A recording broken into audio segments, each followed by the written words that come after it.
Pumasok si Chito sa San Jose Seminary noong 1973 sa edad na 17. Pero bagamat malinaw na ang kanyang misyon, mayroon pa ring mga panahong tila naguguluhan ang kanyang isipan. Nung nandun ho kayo sa seminary, wala nang pagdududa sa isip niyo o meron ring doubts? Kumusta yung buhay po ninyo sa seminary? Yung time kasi ng seminary, it is a time for you to discover yourself and also to see whether you fit into this way of life. Maraming pagtatanong noon, lalo na at the time, martial law. No? The whole time na nasa seminary ako, martial law. At ang daming mga issues noon, tungkol sa pagiging Pilipino, tungkol sa pagiging simbahan na naglilingkod sa dukha, sa mga inaapi, yung ganyan. So pati ang seminaryo, na laging may ganung atmosphere. So naandun yung mga pagtatanong namin noon nung kami mga seminarista na ang tanong na, paano ba talaga maglingkod? Saan ba ang dapat na paglilingkod? Ang pagpapari lang ba ang area ng paglilingkod? Ang payo ng mga paring nakatatanda sa kanya ang nagpahupa sa kanyang mga pag-aalinlangan. At palibhasay, likas na mahusay sa klase, maayos niyang natapos ang kursong philosophy at nakamit pa ang pinakamataas na karangalan. Makalipas ang 9 na taon, naordinahan din si Chito. Sa wakas, ang dati sanang magduduktor, magiging pari na. Sabi niyo po mahaba yung proseso. So nung i-ordain na kayo ng pare, nakatulog ba kayo the night before? Parang tinutukso ako ng mga doubts, Serious kaya? Tapos nung pagkatanggap sa akin, nakapila na nga ako doon, hinila lang ako, gano'n. So I talked with my spiritual director. Sabi ko, talaga bang may vocation ako? O lokohan lang ba ito? Gano'n. Sabi niya, you are being tempted. Sabi, don't change your decision. Sabi, ganyan ang karanasan ko as a spiritual director. Pag malapit ng ma-ordain, bigla na lang papasok ang mga doubts. Bigyan niya ng kilos ng demonyo. So, nagtiwala rin lang ako sa kanya na gano'n. Ayan na-ordain. Yung araw pa naman ng ordination ko sa pagkadikon, bumabagyo. Oo. Tumututol yata ang langit. Pero, Isa sa naging unang assignment ng Batang Pari ay ang pagiging spiritual director ng mga seminarista sa tahanan ng mabuting pastol. Siya ay 25 taong gulang pa lamang noon. With utmost respect still. Hindi ba masyadong bata para maging spiritual director ay isang 25-year-old na pari po? tama ka. Yan din ang sinabi ko doon sa bishop. Di ba? Para hindi ko pang matatanda ko pa. Sabi ko nga, Bishop, do you know what you're doing? Ang isa sa mga una niyang pinagawa sa akin, so na-ordain ako February, pagkadating ng Mayo of that same year, nagbibigay siya ng 1-month retreat sa mga seminarians who will be ordained. So ito na yung mga graduating students. Nagkasakit yung bishop, na hospital siya. Pinatawag ako sa hospital. Sabi niya, natapos ko lang 10 days. Ituloy mo. Ituloy ko na raw yung retreat, yung remaining 20 days. Ay ko, Bishop, how will I guide this? Tapos yung pangbibigyan ng retreat, lahat matanda kaysa sa akin. Pero paghahanda lamang pala ito sa mas mahalagang papel na gagampanan niya. Tapos, nung gumaling na yung bishop, miniting niya yung mga seminarians. Sabi raw ng mga seminarista, okay naman si Father Chito. So sabi niya, ikaw na magtapos. Kahit magaling na ako, tapusin mo na. Tapos at the middle of the year, the rector of the seminary had a heart attack. So, kailangan i-replace. Sabi ko, bagitong-bagito ako.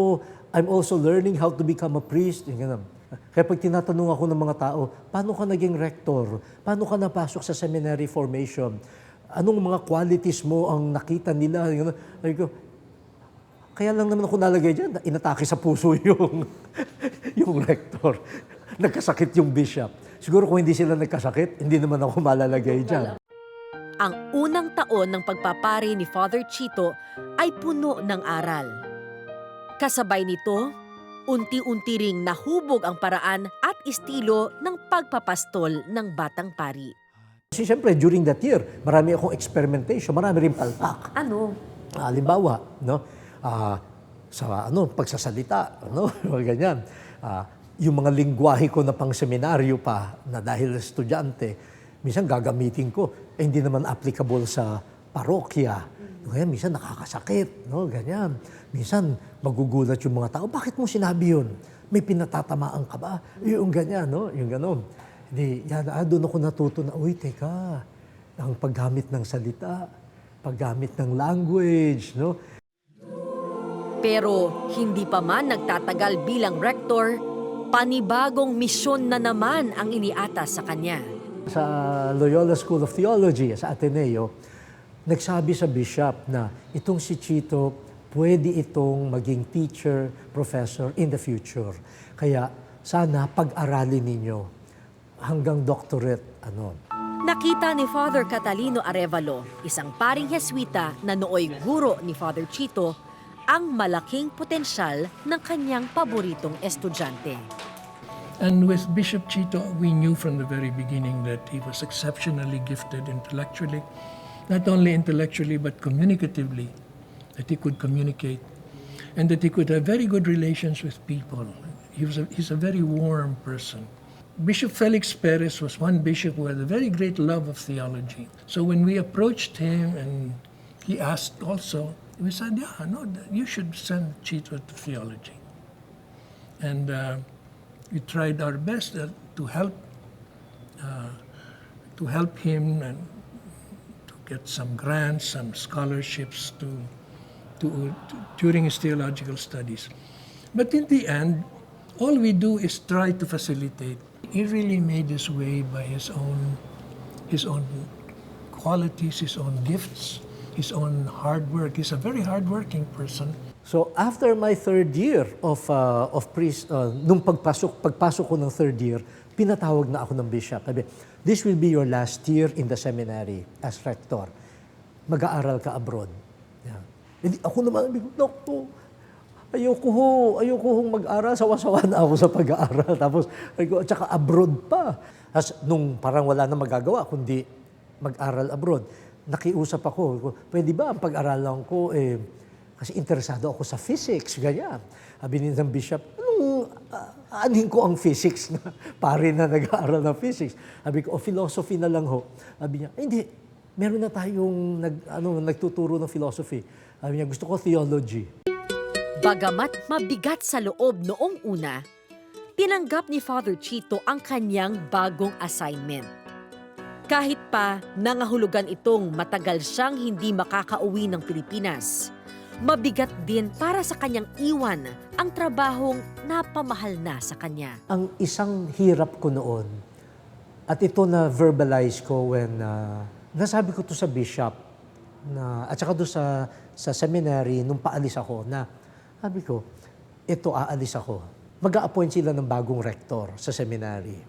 Sabi ko, kumbaga kayo ay tupa, you will get another shepherd. Ako, aalisin ako dito. Pagdating ko sa Washington, wala naman akong sheep. No? Mag-aaral lang ako. Parang hindi ko ma-imagine yung sarili ko na past shepherd na wala kang sheep. No? Although sabi sa akin ng bishop, but what you will be doing there, ang gagawin mo doon sa pag-aaral, ay hindi naman para sa sarili mo. Kaya ka mag-aaral ay para rin sa paglilingkod mo sa simbahan. Sa prestiyosong Catholic University of America, nag-aral si Father Chito ng licentiate at doctorate in sacred theology. Hindi naging madali ang buhay sa Amerika, lalo pat kakaunti ang mga Pilipinong nag-aaral noon sa universidad. Talagang ibang-iba doon sa active life na naranasan ko for 3 years as a priest, no? Relatively parang isolated, but it was hard work, no? Hard work. Kasi I had to finish the equivalent of the MA, yung sinatawag nilang licentiate, na meron ding thesis yun, no? Tapos from then on, I had to finish the doctorate. So yung mga courses, research, and then yung pagsusulat. So, minsan nga, pag may nakausap ako sa telepono, inuubo na ako. Hindi na pala ako marunong magsalita. Hindi na. Wala kausap. Iginugol ni Father Chito ang lahat ng oras niya sa pag-aaral. At makalipas ang 6 na taon, nabiyayaan ang kanyang pagsusumikap nang matapos niya ang Doctorate in Sacred Theology. Sa kanyang pagbabalik sa Pilipinas, hindi niya inaasahan ang naghihintay sa kanyang bagong papel bilang alagad ng Diyos. Kasi kung babalikan ko yung aking inspiration sa pagpasok sa seminaryo, no? Gusto ko lang yung maging pare doon sa mga lugar katulad ng Ternate na very simple, mahirap. I just want to offer my life sa gano'n. Tapos kung saan-saan na nga napunta yung buhay ko.